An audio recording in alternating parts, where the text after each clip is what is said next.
The stars above Velithos Prime had always been kind to the Velithari, or at least that was what every mother told every child before they slept. And for thousands of years it had been true, because the galaxy was a place of trade and song and wonder. And the Velithari were the greatest singers of them all. They were gentle creatures, tall and thin with skin that glowed in soft blues and greens when they felt strong emotions. And they had 6 delicate arms that moved like water when they spoke, because their language was as much gesture as it was sound, and every conversation looked like a dance. They had no army, no warships, no weapons of any kind, and they had never needed them, because the Galactic Concord had promised protection to all its members, and the Velithari had been founding members 4,000 years ago, back when the galaxy still believed in such promises. Ambassador Tielva stood on the high balcony of the Crystal Spire in the capital city of Velithos Prime, Alun Thar, and looked up at the sky she had loved since childhood. But tonight, that sky was wrong, and she could feel it in the way her skin flickered between pale blue and sickly gray, a color the Velithari only showed when they were afraid. The reports had started coming in 3 months ago from the Outer Rim, from species no one had heard of in centuries, small civilizations on the edge of known space, and every report said the same thing. Something was coming. Something that did not talk, did not negotiate, did not stop, and every world it touched went silent forever. They called themselves nothing, because they had no name, and no language, and no culture, and so the Galactic Concord gave them one, the Vyrathi Dominion, though Dominion was too generous a word for what they actually were, because they were not conquerors who wanted to rule, but a hunger that wanted to feed. The Vyrathi were biomechanical nightmares, living ships fused with organic matter harvested from planets. From the worlds they devoured, leaving behind nothing but cold, empty silence. Every world they consumed, and they moved through space like a swarm of locusts made of bone and metal, and wherever they passed, they left nothing behind but gray dust and empty oceans and silence.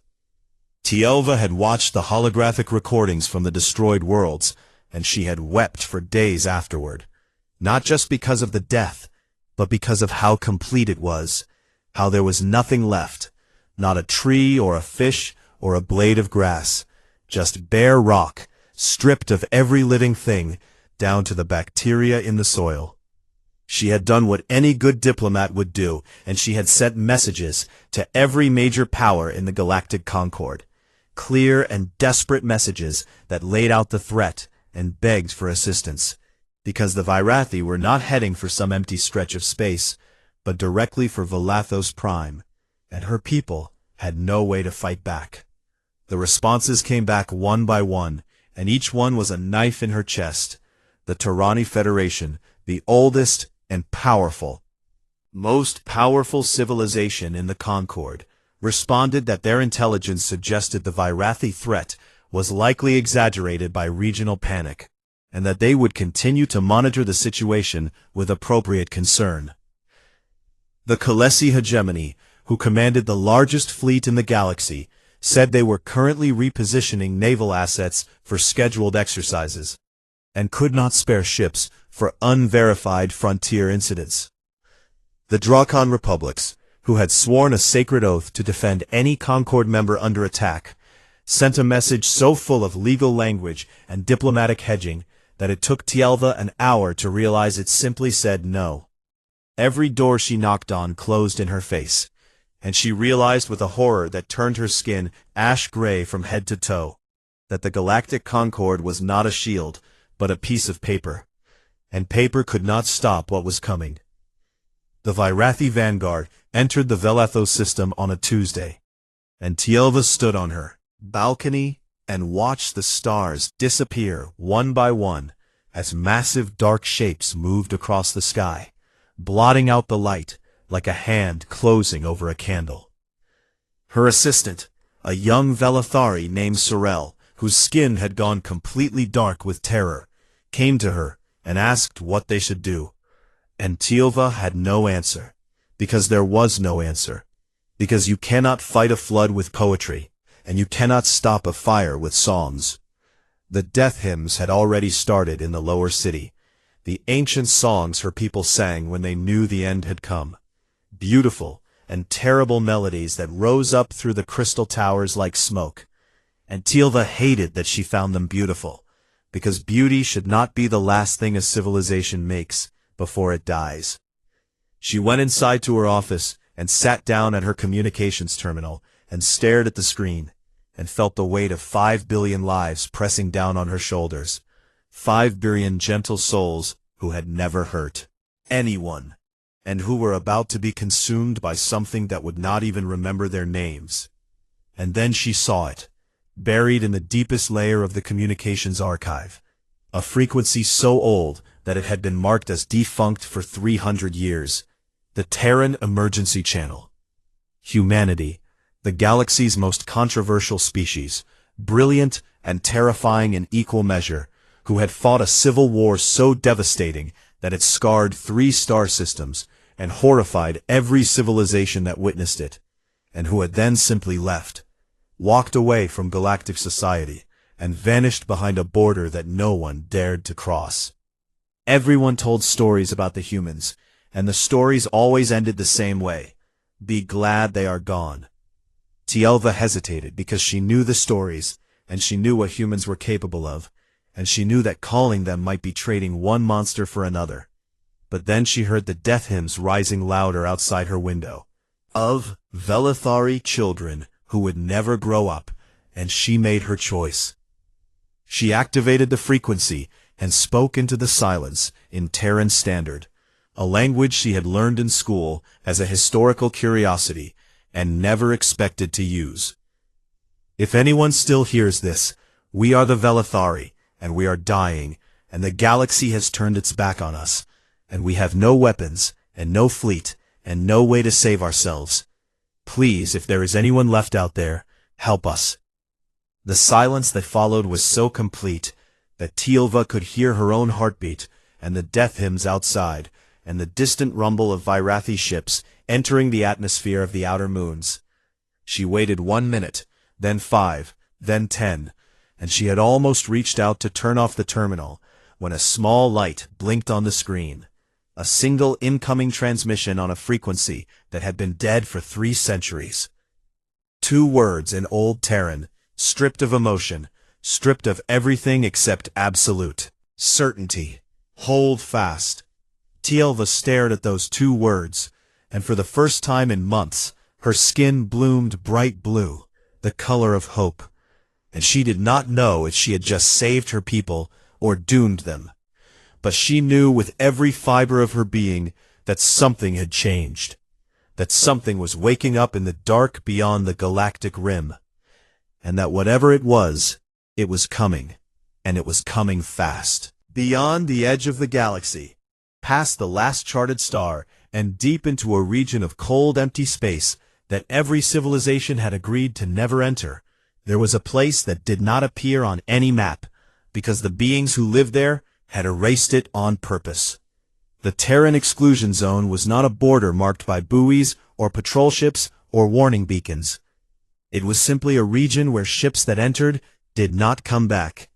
And over 3 centuries, the galaxy had learned to treat it the way animals treat the den of a sleeping predator, with silence and distance, and respect born from fear. At the heart of this dead zone, hidden in the shadow of a star that had burned out 1,000,000 years ago, was a station called the Obsidian Threshold. And it was the size of a small moon, and it was ugly in the way that only things built for war can be ugly. Sharp angles, and thick armor, and gun batteries that pointed in every direction, like the spines of some massive iron creature. Admiral Cale Draven stood in the command center of the Obsidian Threshold and listened to the Velithari distress call for the 7th time. He was 63 years old, and his face looked like a map of every battle humanity had ever fought, with scars running from his left temple down to his jaw, and eyes that were the color of cold steel, and had not shown softness in decades. His body was still powerful despite his age, because the war admirals were expected to be ready to fight until the day they died. He turned off the recording and looked at the 11 other people sitting around the table, the War Council of the Terran Remnant, 12 men and women who had spent their entire lives guarding weapons they hoped would rust into dust. "You have all heard it," he said, and his voice was deep and rough, like gravel being crushed. Commander HFY, his second-in-command, and the only person on the station who was not afraid of him, leaned forward, said what everyone was thinking. "The Silence Accord forbids it, Kale. We agreed to stay out of galactic affairs. We signed that agreement with our own blood after the Civil War, and every human alive accepted it as the price of our survival." "I know what we signed," Draven replied. "The galaxy threw us away," said Colonel Marin Tau, a woman with silver hair and mechanical arms who had lost her original limbs in a training accident 30 years ago. "They looked at what we did during the Civil War, and they called us animals and told us to leave. Why should we bleed for them now?" Draven said nothing for a long moment, and then he reached across the table and pressed a button on the holographic display, and the air above the table filled with images and sounds from the Velithari Cultural Database. Music first, a Velithari orchestra performing a piece called The Light Between Stars, and it was so beautiful that Colonel Tau closed her eyes, and Commander Voss gripped the edge of the table, because even hardened soldiers could be moved by something that pure. Then images of Velithari children playing in gardens of crystal flowers, their skin glowing in happy shades of gold and pink as they chased each other through towers that looked like frozen waterfalls. And their laughter was translated into audio, and it sounded like wind chimes in a summer breeze. Then Draven switched the display to the Virathi path of destruction. World after world reduced to gray ash, oceans boiled away, forests turned to dust, cities that had stood for thousands of years ground down to nothing, and the silence of dead planets that would never hear laughter again. He let the contrast speak for itself, and then he said one sentence that cut through every argument like a blade through paper. "We did not build these weapons to let them gather dust while the innocent burn." The vote was taken, and it was 12-0, and the obsidian threshold began to wake up in ways it had not woken in 300 years.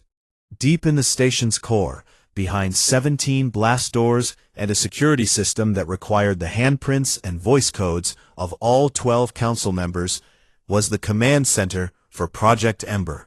Project Ember was humanity's answer to a question no one else in the galaxy had ever asked. What do you build when you have 3 centuries of isolation and nothing to do except prepare for the worst day the universe could possibly throw at you? The answer was a fleet of 3,000 warships, each one a masterwork of destruction built with technologies that the rest of the galaxy could not even imagine. Because while the Concord had been trading and debating and writing treaties, humanity had been working with the desperate focus of a species that knew it might one day need to fight a god. The ships were black as the space between stars, and their hulls were etched with glowing orange lines that formed words in old Terran, war poetry and prayers, and the names of every human who had died in every conflict, going back to the first wars on Earth, carried into battle so that the dead could fight alongside the living. And the crews were not ordinary soldiers, they were the Cinderborn, human beings who had volunteered to be remade at the genetic level and bonded to their ships through neural interfaces that turned pilot and vessel into a single organism, and they had given up normal human lives to become something more and something less, weapons with hearts, monsters with souls. They had slept in cryogenic pods for decades, sometimes centuries, waiting for a call that many of them believed would never come. And now the pods were opening one by one across 3,000 ships, and the Cinderborn were waking up, and their first breath in years tasted like recycled air and purpose. Across every ship in the Ember Fleet, the same words were spoken in unison by thousands of voices that had not spoken in decades, a phrase programmed into their neural implants as a startup sequence, but which had become something closer to a prayer. Targets acquired. The fire remembers. Admiral Draven stood on the bridge of the flagship, a dreadnought called the Prometheus, and he felt the vibration through the deck plates as 3,000 engines ignited simultaneously, and the fleet began to move for the first time in 300 years. And the energy output was so massive that the dead star they had been hiding behind flickered back to life for a brief moment, as if even the universe was startled. Across the galaxy, every species with subspace sensors detected the activation at the same time, and the readings were so enormous and so violent that 47 civilizations simultaneously raised their threat levels to maximum. On the Tirani homeworld, the ambassador who had dismissed the Virathi threat dropped his drink and stared at his sensor display and whispered a word in his own language that roughly translated to impossible. On the Kalesi command station, the hegemon looked at the energy signature and felt his blood go cold because the readings matched theoretical projections from 3 centuries ago that his predecessors had classified as too extreme to be real. In the halls of the Galactic Concord, diplomats who had spent their careers pretending humanity was a closed chapter in galactic history suddenly realized that the book had never been finished, it had only been set down for a while, and now someone had picked it up again. And in every corner of civilized space, the same thought passed through the minds of 1,000 different species in 1,000 different languages. The humans are awake. The Virathi fleet, above Velithos Prime, numbered 412 ships, each one a living nightmare of fused bone and black metal that pulsed with stolen life from 100 consumed worlds. And they hung in the sky like a ceiling of death, blocking out the stars and casting the entire planet into a shadow that felt like a grave. Ambassador Tielva had not slept in 3 days, and her skin had gone a dull gray that made her look like she was already dead. And maybe part of her was, because watching your civilization prepare to die was not something a person could survive without losing pieces of themselves. The cities below were emptying as billions of Velithari tried to find shelter underground in cave systems and old mines and basement tunnels, though everyone knew it would not matter, because the Virathi did not just destroy the surface, they consumed everything. They drilled down and stripped a world to its core, like a child eating fruit down to the seed. Death hymns had spread from the capital to every city and town and village on the planet, and the sound of 5 billion voices singing their farewell to existence rose up through the atmosphere like smoke from a funeral pyre. And even the Virathi paused for a moment, as if the hive mind was curious about the noise coming from its next meal. Tielva stood on her balcony with young Sorel beside her, and she watched the first Virathi landing craft detach from the main fleet. Massive organic pods that would crash into the surface and split open to release swarms of harvester drones that would begin stripping the world bare. "Did they answer?" Sorel asked, and his voice was barely a whisper. Tielva thought of the 2 words on her screen, "Hold fast," and she did not know if they were a promise or a ghost, the last echo of a dead civilization bouncing through empty space. "Someone answered," she said, "but I do not know if—" She never finished that sentence. Something happened to the sky. The Virathi fleet stopped, every ship freezing in place simultaneously, the way a herd of animals freezes when it smells a predator. And the landing craft that had been descending halted and pulled back up as if yanked by invisible strings. And for 3 seconds, the entire armada simply hung there in confused stillness. Then space broke open. There was no other way to describe it, because what happened was not a normal hyperspace exit. It was not the gentle shimmer of a standard jump drive, or the controlled flash of a Concorde transit gate. It was a wound torn in the fabric of reality itself, a screaming gash of white fire that split the sky from horizon to horizon, as if the universe had been cut with a knife. The light was so bright that every Velithari on the surface shielded their eyes, and for a moment Teal'va thought the Vairathi had deployed some terrible weapon. But then the light faded, and she saw what had come through. Breath stopped in her chest. 3,000 warships hung in perfect formation around Valathos Prime, arranged in a geometric pattern so precise it looked like mathematics made solid. And they were black, impossibly black, darker than the void they had emerged from, and their hulls glowed with lines of burning orange that traced words and symbols across their surfaces like veins of fire running through obsidian stone. The forced breach hyperspace jump was a technology that the rest of the galaxy considered theoretical and insane, because it required an energy output so massive that it could crack a small moon. And it subjected everything in the immediate area to gravitational forces that would tear a normal ship apart. But humanity had built the Ember Fleet to survive things that would kill anything else, and they had used this technology for one simple reason. The Velithari did not have days, they had hours, and so humanity had crossed half the galaxy in a single jump, burned out a third of their secondary power systems, because being on time mattered more than being careful. Admiral Draven stood on the bridge of the Prometheus and looked at the tactical display showing the Vairathi fleet and the planet below, and he opened a broadcast on every frequency in existence, military and civilian, and Vairathi and Concorde, because he wanted everyone to hear what he was about to say. This is Admiral Kael Draven of the Terran Ember Fleet. The Velithari are under our protection.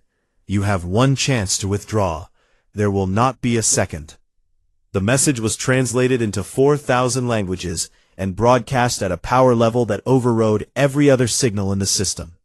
Across the galaxy, beings of every species heard a human voice for the first time in 3 centuries, and the sound of it made some of them remember old fears they had thought were buried. The Vairathi did not withdraw because the Vairathi did not understand withdrawal, understood only consumption, and the hive mind looked at the human fleet and calculated that it was merely a new source of organic material to be harvested. This was the last mistake the Vairathi vanguard ever made.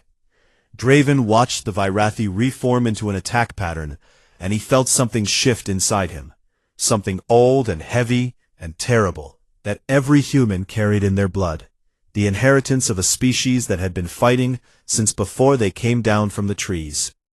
And he gave the order in a voice that was perfectly calm: burn them. The Ember Fleet opened fire, and the sky above Valathos Prime turned into a second sun.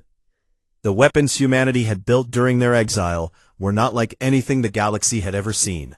They did not simply punch holes in enemy ships with kinetic rounds or melt armor with energy beams. They operated on principles that the Concorde's best scientists would have called impossible.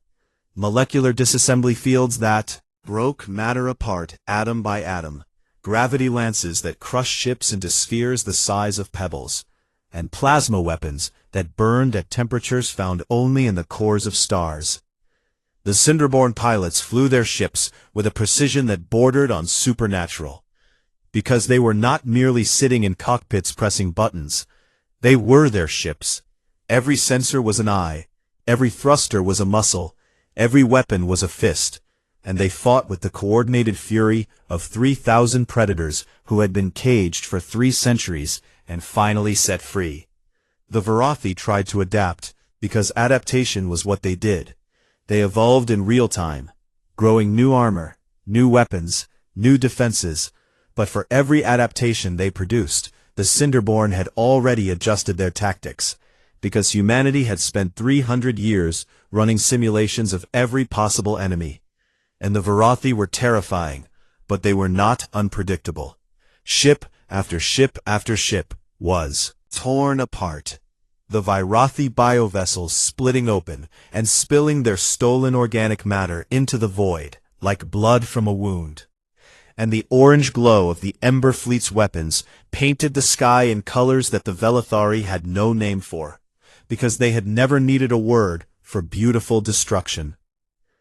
On the surface, the death hymns faltered and stopped, as 5 billion Velithari looked up and saw something they could not comprehend. The sky was on fire, but the fire was not falling on them. It was forming a dome above their world, a burning shield that vaporized every Virathi craft that tried to descend. Telva gripped the railing of her balcony so hard that her 6 hands ached, and she watched a human dreadnought, half its hull torn away and trailing fire, accelerate directly into a Virathi carrier that was 10 times its size. And the collision detonated both ships in a blast that lit up the night side of the planet, and she understood that the crew of that ship had chosen to die rather than let the carrier through. A small Velithari child standing near Tielva tugged on her robe and looked up at her with wide glowing eyes, and asked the question that every Velithari was thinking. Are those the monsters from the old stories? Tielva watched another human ship break formation to intercept a Virathi bomber that had found a gap in the defensive line. Watched it take hit after hit as it positioned itself between the bomber and a city of 12 million people. Watched it destroy the bomber and then list sideways with its engines dead and its hull cracked open to the vacuum.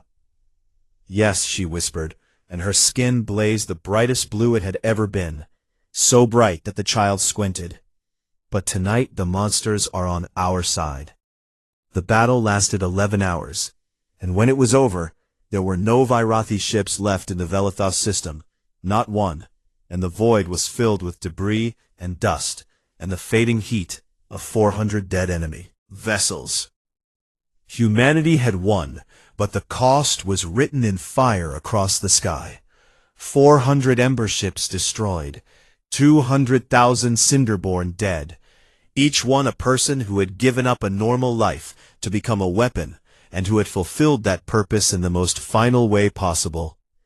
And, on the bridge of the Prometheus, Admiral Draven sat down heavily in his chair and closed his eyes and began to recite names. Every name. Because that was the human way. You did not let the dead become numbers. You spoke their names, and you carried them with you, and you made sure the universe knew they had existed. The galaxy listened to that broadcast, and for 19 straight hours, the only human voice anyone heard was an old soldier reading the names of his fallen. And something about that, something about the combination of terrible violence and tender mourning, made every species in the Concord realize that they had never truly understood humanity at all. The aftermath of the Battle of Valathos spread across the galaxy like a shockwave that moved not through space, but through the minds and hearts of every living being who heard about it. And every living being heard about it because Tielva had recorded everything. Every flash of weapons fire, every ship that burned, every sacrifice, and she had broadcast it on every channel she could reach. The footage was raw and shaky and imperfect, and that was what made it devastating, because it was not propaganda or a carefully edited recruitment video. It was the truth filmed by trembling hands, and the truth was that 400 ships full of beings who had been exiled and forgotten had crossed half the galaxy in a single impossible jump and died by the thousands to save a species they had never met. The Galactic Concord held an emergency session within hours of the battle ending, and for the first time in its 4,000-year history, every single seat was filled, because no one wanted to miss this, and the atmosphere in the Great Hall was a mixture of shame and awe, and something very close to panic. The Tirani ambassador, who had dismissed the Virathi threat as exaggerated, sat in his chair and said nothing, because there was nothing he could say. And every time he looked at his colleagues, he saw the same thought reflected back at him. We let this happen. We could have helped, and we chose not to. And now the species we threw away has shown us what courage looks like. The debate that followed was loud and messy, and full of finger-pointing as 100 species tried to explain why they had failed to respond to the Velithari distress call. And every excuse sounded thinner and more pathetic than the last, because the simple fact was that humanity had done what none of them were willing to do. And then Admiral Draven's holographic image appeared in the center of the hall, projected from the Prometheus, which was still in orbit above Velithos Prime, making repairs, and every voice in the chamber went silent. He looked tired in a way that went deeper than physical exhaustion. He looked like a man who had carried something heavy for a very long time and was not done carrying it yet. And his eyes swept across the assembled representatives of 4,000 civilizations with an expression that was not anger, but something worse. It was disappointment. 300 years ago, he began, and his voice filled the hall like the sound of a door closing. You told us we were too violent to be trusted, too dangerous, too human. You asked us to leave, and we left because we looked at what our civil war had done, and we agreed with you. We thought maybe you were right. Maybe we were monsters. He paused and let the silence build. When the Velithari begged you for help, you did nothing. Every one of you found a reason to look away. Every one of you decided that someone else's extinction was not your problem. And while you debated and delayed and drafted formal responses, people were dying. The Tarani ambassador opened his mouth to speak, and Draven's eyes locked onto him, with a precision that made the ambassador close his mouth immediately. We did not do nothing, Draven continued. We came, we fought, we bled, we lost 200,000 of our people. People who had names and families and dreams. People who died screaming in the void so that Velithari children could wake up tomorrow. And we did this not because we owed the galaxy anything, but because it was right. He leaned forward, and every holographic projector in the hall made his image loom larger, as if the technology itself was responding to his presence. We will finish this war with or without you. The Virathi are not gone. They have dozens of fleets spread across the galaxy, and their hive mind is now focused on finding and destroying us. And we will face them, because that is what we built ourselves to do. When the fire goes out and the silence returns, we will remember who stood with us and who watched. He cut the transmission without waiting for a response, and the hall erupted into chaos as species that had spent centuries building their reputations on diplomacy and restraint suddenly realized that their reputations were worthless because the galaxy had not been saved by diplomacy and restraint. It had been saved by the very thing they had condemned. The fracture was immediate and deep. Some species clung to their excuses and insisted that humanity was dangerous and that the Silence Accord must be maintained. But others, the ones who had watched Tealva's footage and seen human ships throw themselves between Virathi weapons and Velithari cities, those species made a different choice. The Drethkai were the first to break ranks, a warrior-caste reptilian species who stood 9 feet tall and had always respected humanity because they understood what it meant to carry violence in your blood and choose when to use it. And their war chief broadcast a simple message. The Drethkai stand with the humans. Our fleet is yours. Point us at the enemy. The Nolani came next. Tiny crystalline beings no larger than a human hand, who possessed the most advanced intelligence network in the galaxy, and who owed the Velithari a life debt from centuries ago. And they offered something more valuable than ships. They offered information. The locations and movements of every Virathi fleet in the galaxy, mapped in real time.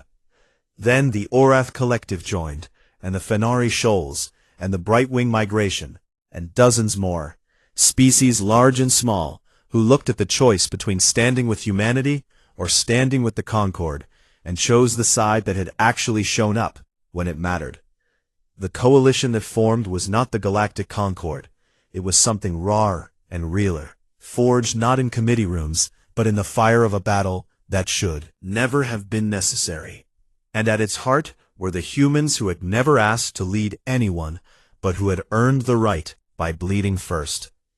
Meanwhile, on Valathos Prime, Tielva had become something she never expected to be. A symbol. And her face and her words were on every screen in the galaxy because she was the one who had made the call. She was the one who had reached into the darkness and found the fire.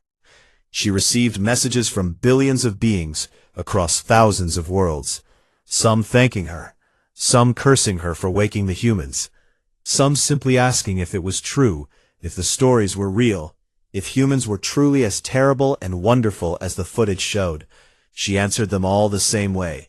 I called for help, and they came. They did not ask what we could offer them. They did not negotiate terms. They simply came. And if that frightens you, then perhaps you should ask yourself why you did not come first. But while the coalition grew and the galaxy argued, the Vairathi were moving, and the Nolani intelligence network painted a picture that made Draven's blood run cold. The hive mind had done something no one expected. It had analyzed the Ember Fleet's tactics and energy signatures and traced them back along the hyperspace breach to their point of origin.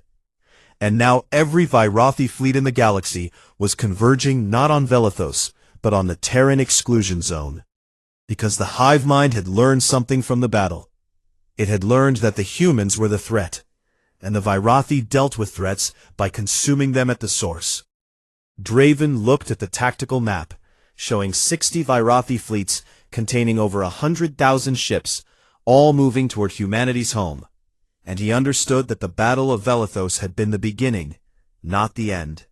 He called the War Council together and told them what was coming, and for the first time in the entire crisis, he saw fear on faces that had never shown it before, because 3,000 ships had barely defeated 400, and now 100,000 were coming.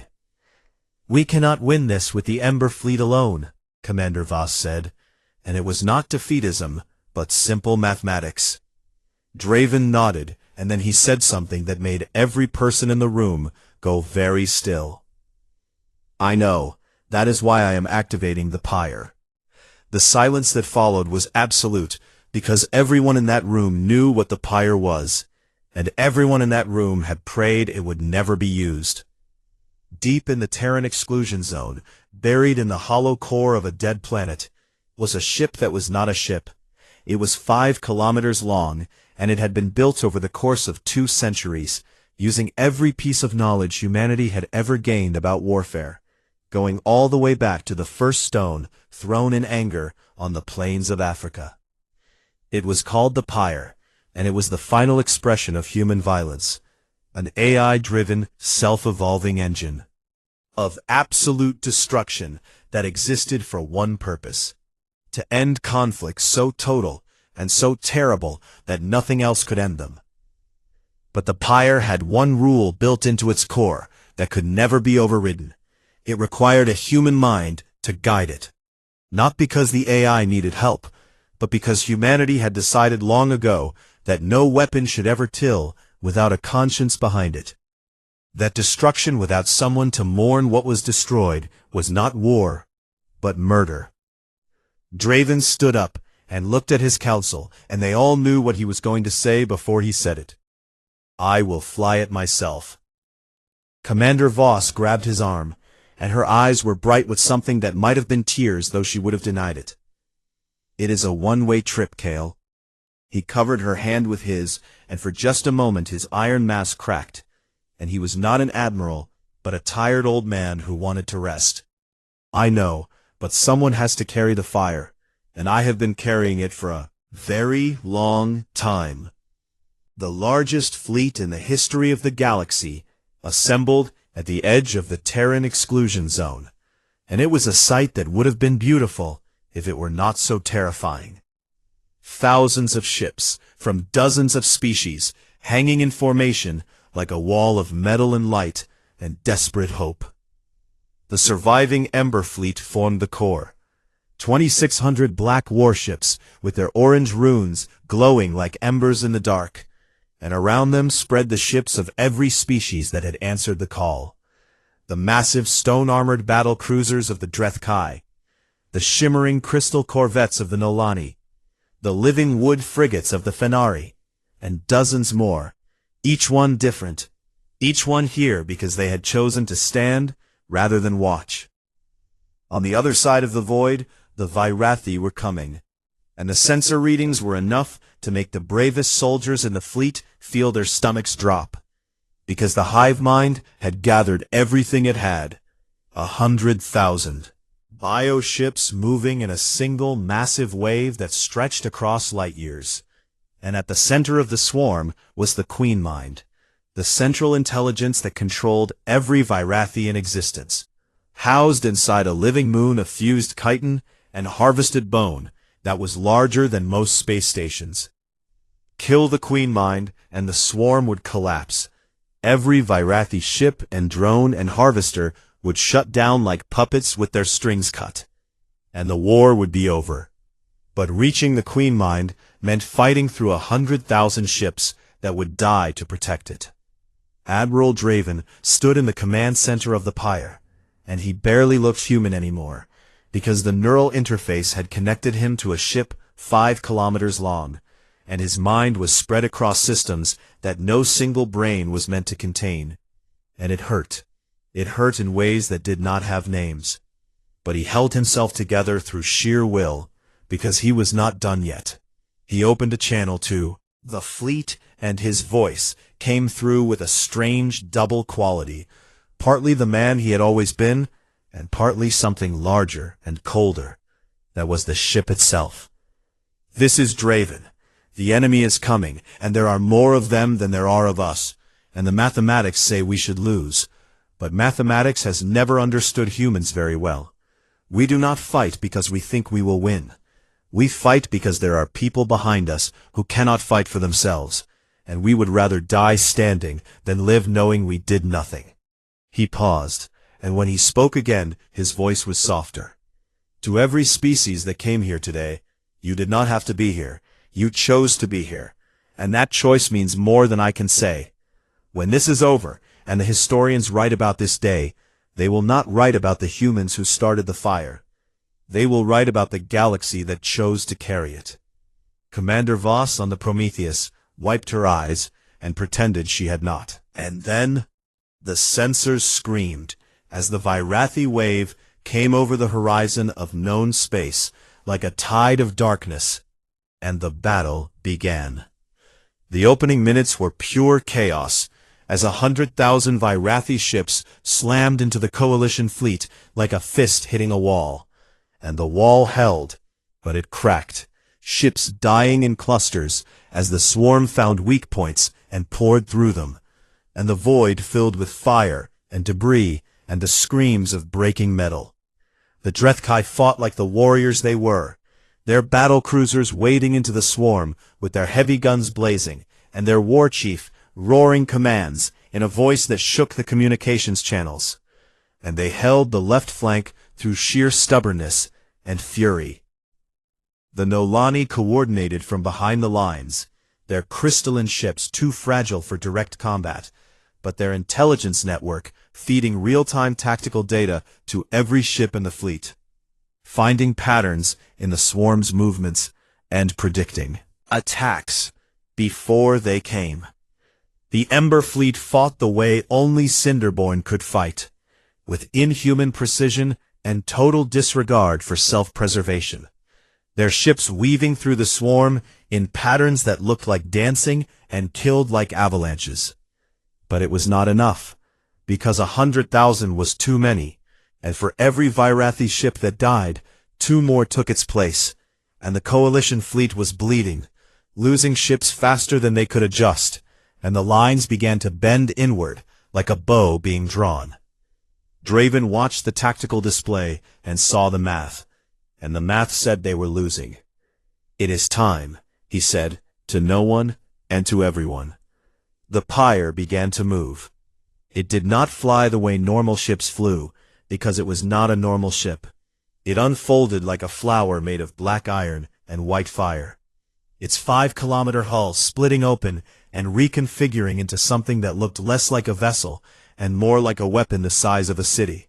Layers of armor and guns and shield generators bloomed outward in geometric patterns that seemed to follow rules of mathematics that had not been invented yet. Every sensor in the galaxy locked onto it, and for a long, terrible moment, the entire battle paused, as both sides stared at the thing that had just appeared. The Virathi Queen Mind, buried deep in its living moon at the center of the swarm, felt something it had never felt in its million-year existence. A cold electric sensation that spread through its hive network, like poison. And if it had possessed the vocabulary, it would have called this feeling fear. But it had consumed 10,000 worlds and never learned that word, because nothing had ever given it reason to. Draven, his mind now fully merged with the pyre, opened one final broadcast, and his voice was calm and gentle, in the way that the most dangerous things are always gentle at the end. To the Velathari, your songs will continue. To the galaxy, we are what you made us. To the Virathi, I am sorry, but you came for the wrong galaxy. The pyre engaged, and what followed was not a battle, but an ending. It moved through the Virathi swarm, the way a torch moves through cobwebs, burning everything it touched.